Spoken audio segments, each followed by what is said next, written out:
अक्सर देखा जाता है कि साधु संतों के बहकावे में आकर के लोग अपने गाढ़े कमाई का धन बड़ी आसानी से उसे दे देते हैं और यह समझ नहीं पाते हैं कि साधु संत जो हैं वह बहुरूपिया के रूप में उन्हें ठगने आए हैं।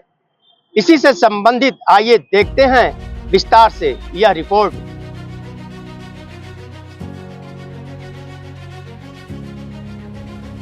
मलाड पुलिस ने खुद को साधु संत बताकर लोगों को सोना दोगुना करने का लालच देने वाली एक शातिर ठगी गैंग का पर्दाफाश करते हुए करीब 25 लाख रुपए की ठगी के मामले में महिला समेत 2 आरोपियों को गिरफ्तार किया है। पुलिस ने आरोपियों के पास से ठगी का सोना, नकदी और मोबाइल फोन जब्त किए हैं। पुलिस से मिली जानकारी के अनुसार यह मामला मलाडपुर इलाके का है। शिकायतकर्ता ने बताया कि कुछ समय पहले उसकी मुलाकात ऐसे लोगों से हुई जिन्होंने खुद को साधु संत बताते हुए विशेष पूजा पाठ के जरिए सोना दोगुना करने का दावा किया। उनकी बातों में आकर शिकायतकर्ता ने करीब 300 ग्राम सोना उन्हें सौंप दिया। इसके बाद आरोपियों ने पूजा पाठ के नाम पर सोने की अदला बदली कर नकली धातु थमा दी और असली सोना लेकर फरार हो गए। शिकायत मिलने के बाद मलाड पुलिस ने भारतीय न्याय संहिता की विभिन्न धाराओं के तहत मामला दर्ज कर जांच शुरू की। दिनेश वेदा, इनका एक जूना बर्तन का व्यापार करने, बाय और सेल करने का दुकान है। इनको तकरीबन नवंबर 2025 के एंड में एक बाबूलाल वाघेला करके, इसमें एक एक्यूज है, प्राइम एक्यूज है, उसकी दुकान पे आया। उसने कहा कि नासिक में कोई खुदाई में एक सोने की माल जो रहती है वो मिली है, जूनी पुरानी माल मिली है और उसको बेचना चाहता है। उसका तकरीबन वजन जो है, अंदाजन वजन जो है वो 1 किलो का है।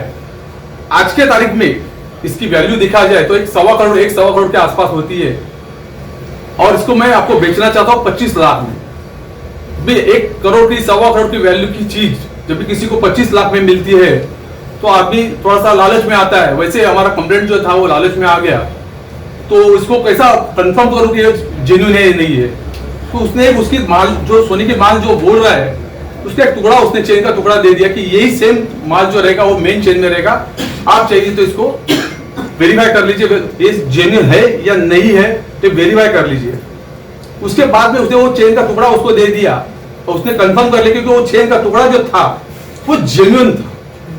तो उसका कंफर्मेशन आ गया कि जेन्युइन माल है और 25 लाख रुपया उसके पास था नहीं। बेसिकली एक ऑर्डिनरी बिजनेसमैन था, तो उसने उसके अपने रिश्तेदार जो थे या उसके दोस्त जो थे उनके पास से कर्जा लेकर एक कैश में पैसा उसने उसको दे दिया। जांच के दौरान पुलिस ने तकनीकी विश्लेषण और मोबाइल कॉल डिटेल्स के आधार पर आरोपियों की लोकेशन ट्रेस की। जांच में पता चला कि आरोपी गुजरात के गांधीनगर जिले के कलोल तालुका में छिपे हुए हैं। इसके बाद मलाड पुलिस की टीम गुजरात रवाना हुई और स्थानीय पुलिस की मदद से कलोल इलाके की छापेमारी कर रात करीब 10 बजे महिला समेत 2 आरोपियों को हिरासत में लिया। पूछताछ में आरोपियों ने ठगी की वारदात को अंजाम देने की बात कबूल की। पुलिस ने उनके पास से ठगी में इस्तेमाल किए गए मोबाइल, नकली धातु और नकली अन्य सामग्री जब्त की। पुलिस जांच में यह भी सामने आया है कि आरोपी केवल मुंबई ही नहीं बल्कि अन्य राज्यों में भी इसी तरह की ठगी की वारदातों को अंजाम दे चुकी है। आरोपियों के खिलाफ गुजरात और अन्य स्थानों पर भी शिकायत दर्ज होने की जानकारी मिली है। फिलहाल दोनों आरोपियों को मलाड पुलिस थाने लाकर आगे की जांच की जा रही है। पुलिस को आशंका है कि इस गिरोह में और भी लोग शामिल हो सकते हैं, जिनकी तलाश जारी है।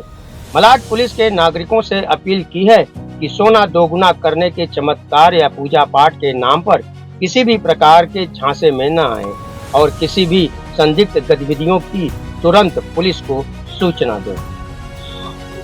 गिरफ्तार किए गए आरोपियों से पुलिस ने जब पूछताछ की तो पता चला कि यह मुंबई और गुजरात सहित अन्य प्रदेशों में अपना नेटवर्क फैलाए हुए हैं और पुलिस इसी मामले को लेकर के आगे की जांच पड़ताल कर रही है कि आखिरकार इनके गिरोह में और कौन कौन से लोग ऐसे हैं जो शामिल हुए हैं। ऑन टीवी न्यूज के लिए कैमरामैन आशीष के साथ हरीश तिवारी।